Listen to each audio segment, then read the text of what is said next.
Shalom, shalom. I am Rebekah. Hag Sameach, happy Sukkot. Welcome to my sukkah. Welcome to my sukkah on Shabbat. This is actually the weekly Shabbat during the feast of Sukkot, and I would love to tell you a story today. So would you like to come in? I would love for the children to come in and come into my sukkah today. I don't have any company coming today except for you. Today, I thought, since it is Shabbat, that I would read you an extra special story. In fact, this is my most favorite story of all of Sukkot. It's all about the birth of our Messiah, Yahshua HaMoshiach. Yes, our Savior. And I don't know if you have friends who maybe celebrate Jesus' birthday in December, on December 25 on Christmas, but you know better. You know that he was not born on Christmas. He wasn't born on December 25, was he? He was born on Sukkot, on the first high Shabbat of Sukkot. So, and which was this year, last Monday, but today let's read about his birth. Okay, now here's a trick. This is tricky. It's super tricky because there's really not any books out there for kids, for children, that are storybooks that talk about him being born in a sukkah.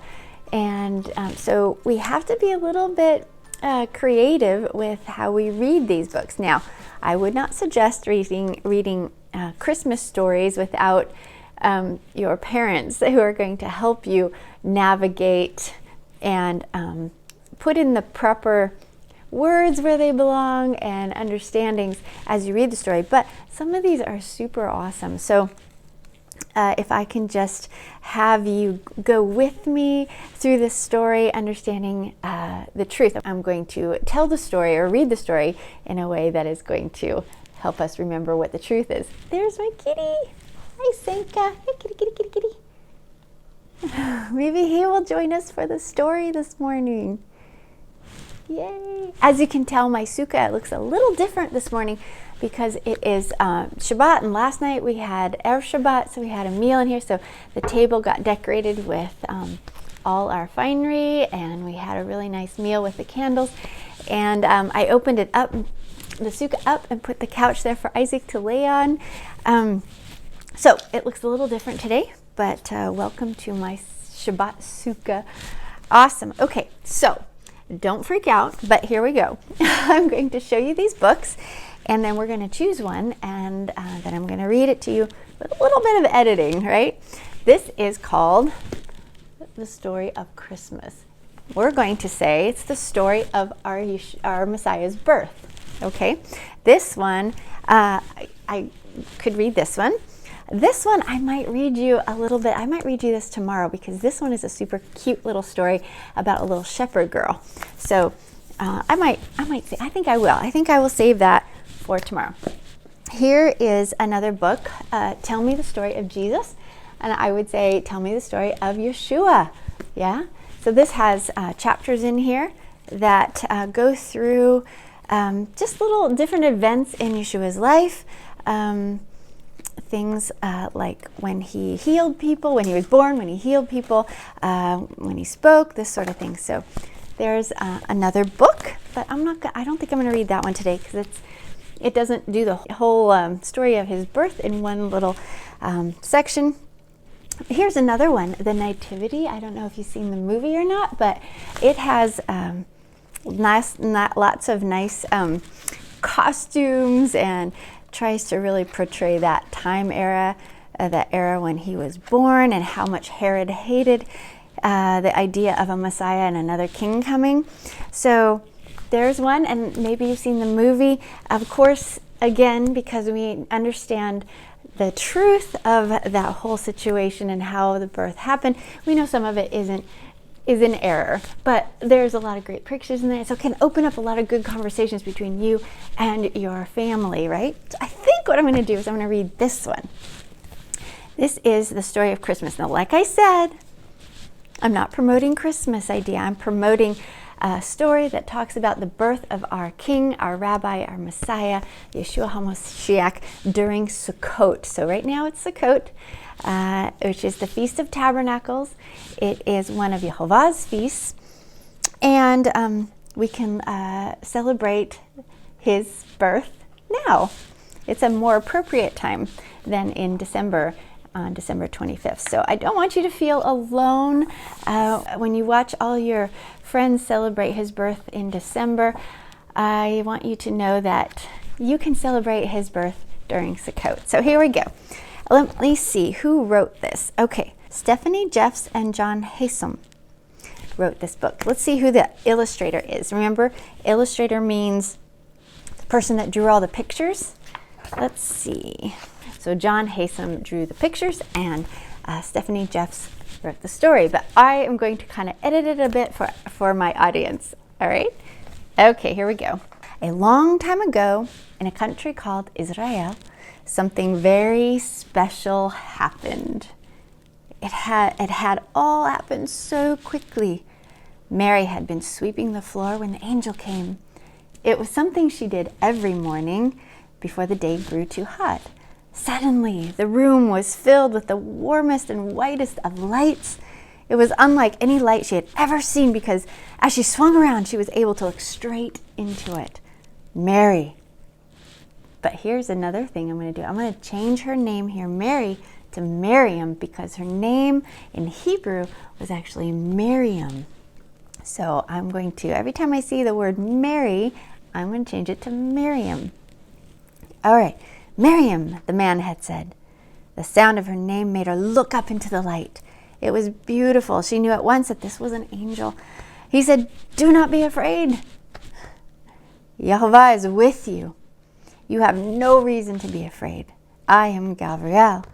I have come to tell you that Yehovah is pleased with you. You will become pregnant and have a baby boy, Yehovah's own son. He will be the savior of the world." The words were incredible, but Miriam did not doubt them.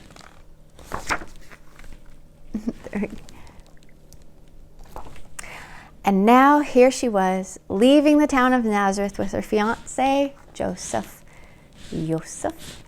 She was expecting a baby she knew was not his, but Yehovah's.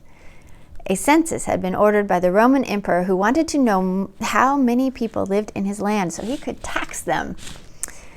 They were going to Bethlehem with many other families because it was the town Joseph's family had come from, the city of King David. So right here, I just want to point out that everyone was coming up to Jerusalem because it was the Feast of Tabernacles. It was the Feast of Sukkot. So that's why King Herod wanted to count everyone, because the census means to count everyone so that they can tax you, and which is illegal according to the Torah. But he wanted to do that at a time when everyone would be up to Jerusalem and to that area. So what a better time than during the Feast of Tabernacles. So Bethlehem is actually Bethlehem in Hebrew, and it actually means house of bread. So cool. And I'll tell you about that in a little bit, but it's actually just a stone's throw from Jerusalem, because we were there a couple years ago, and we actually stayed on a street called Derek Bethlehem, and it actually was the street that went straight from Jerusalem to Bethlehem. It was that street, so you could really, maybe it was 5 miles away. It's not that far. So that's where they were going. They were going up to the feast, and she happened to be pregnant at the time, and it was a great time for Caesar to do his census, his counting of the people. Okay. Joseph guided the donkey and helped Miriam as they traveled together. When they finally saw the ancient town of Bethlehem ahead of them, Mary felt relieved, but Joseph could tell from a distance that the town was very, very crowded. There were people everywhere. Of course there would be, because it was the feast, right? The whole town was like a marketplace, just lots going on. There was only one inn in Bethlehem, and the noise from the open windows indicated that it was full too for the feast.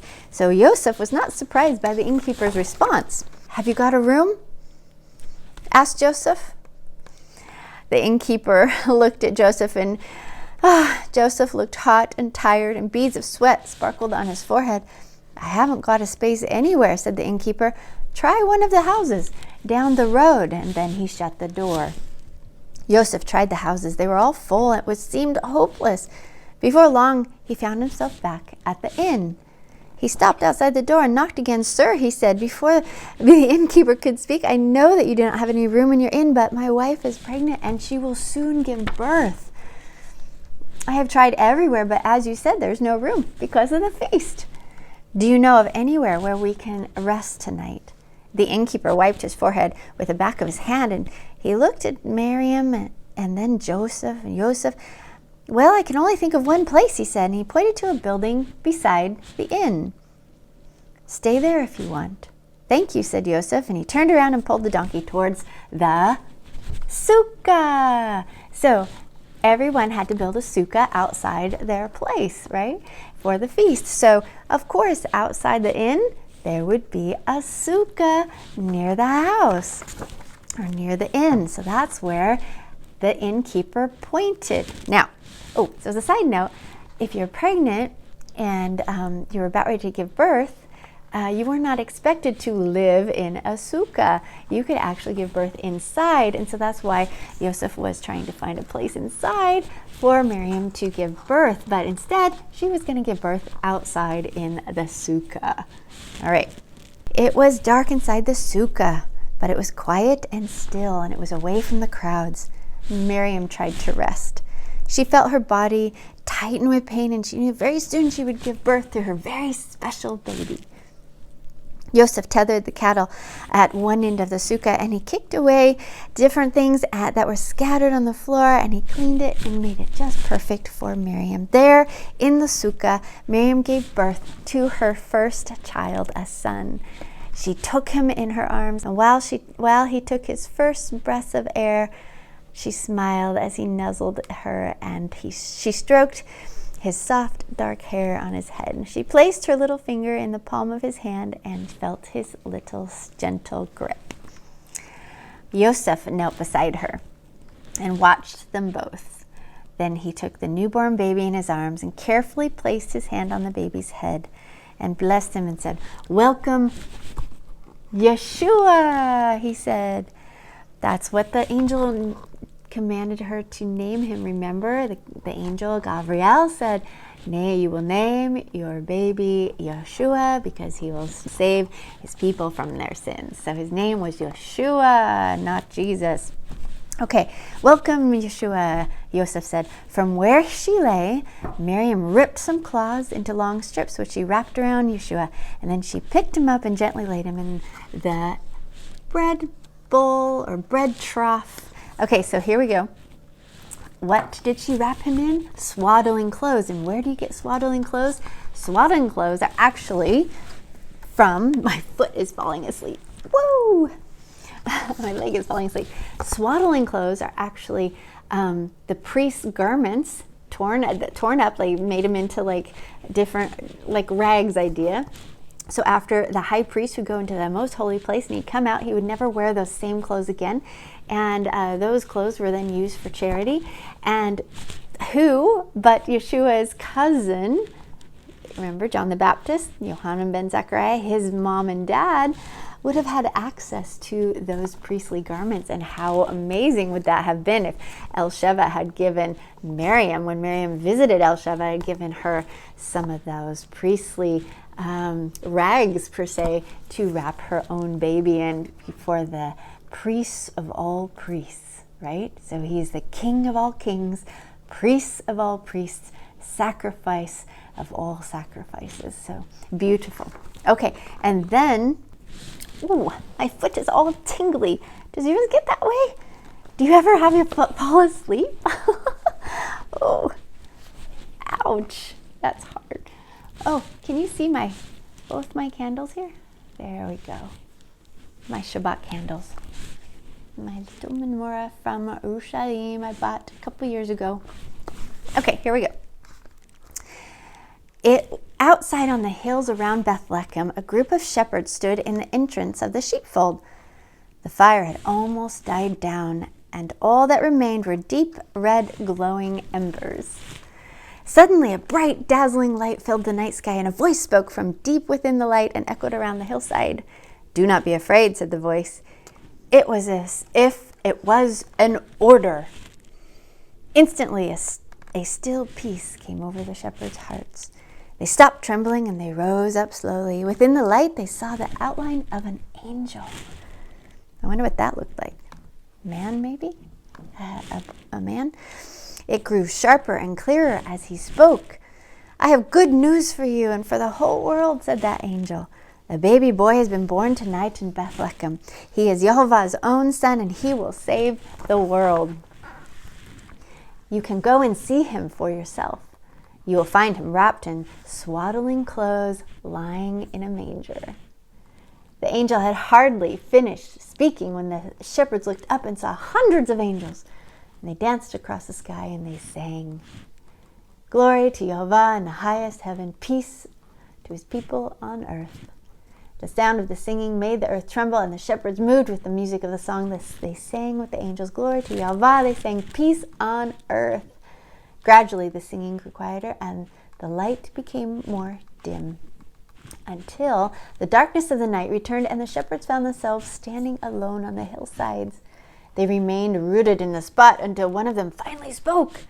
Did the angel really say that Jehovah's own son had been born tonight? He asked, voicing the thoughts of all of them. He looked around. "Yes," said someone. "Yes," said another.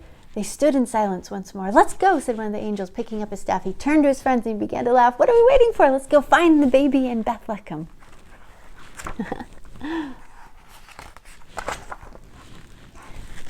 So the shepherds were in the field, which means they couldn't have been there during the middle of winter. They would have been there during the Feast of Sukkot. Yeah. All right. The shepherds ran down to Bethlehem, and through the now empty, silent streets, they found the sukkah. They paused in the entrance and saw Miriam and Yosef. They went in. There was no need to say anything. It was as if Miriam and Yosef was already expecting them. They gathered around the manger and saw the tiny newborn baby swaddled tightly in strips of cloth, lying in the bread bowl, the bread trough. So, the bread trough.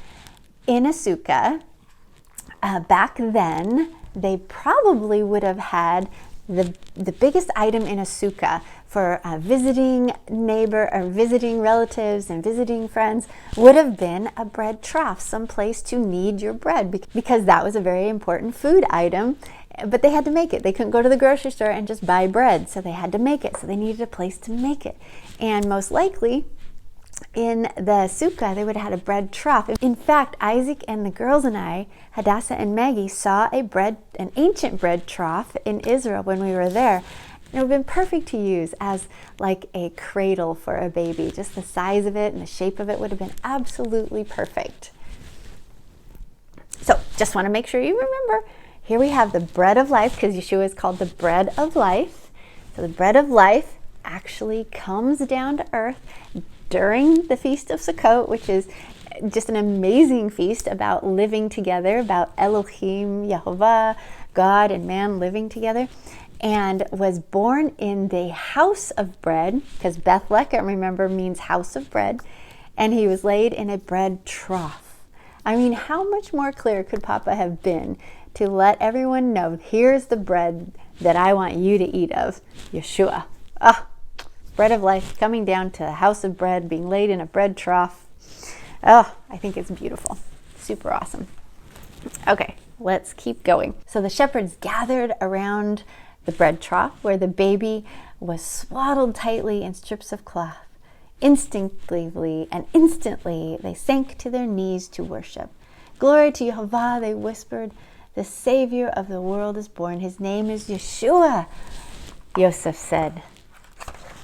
So was Yosef his real dad? No, Yosef was his stepdad. His real dad was Yehovah in heaven. As the baby Yahshua slept, the shepherds told Miriam and Yosef everything that had happened that night to them.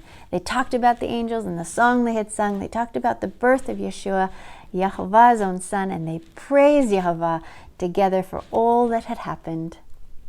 As dawn broke and the shepherds left the stable, Miriam closed her eyes. Nothing is impossible with Yahovah, she thought, and she lay back down, waiting to hear the morning cries of her newborn baby, Yahshua. Yay! So I am going to read the rest of this story tomorrow, because this book actually understands the timing on when the actual Magi come to visit Yahshua. So get ready. I am going to be prepared. I am going to read this tomorrow. So thank you so much for staying with me this morning and listening to that whole story. Thank you for your patience, and thank you for being my visitor in my sukkah this Shabbat during Sukkot. Yay! You have a wonderful rest of your day, and I hope your feast is going wonderful. I hope that you are having lots of company in your sukkah, and that you have made it a special place to be. Hey, shalom, Hag Sameach, happy Sukkot.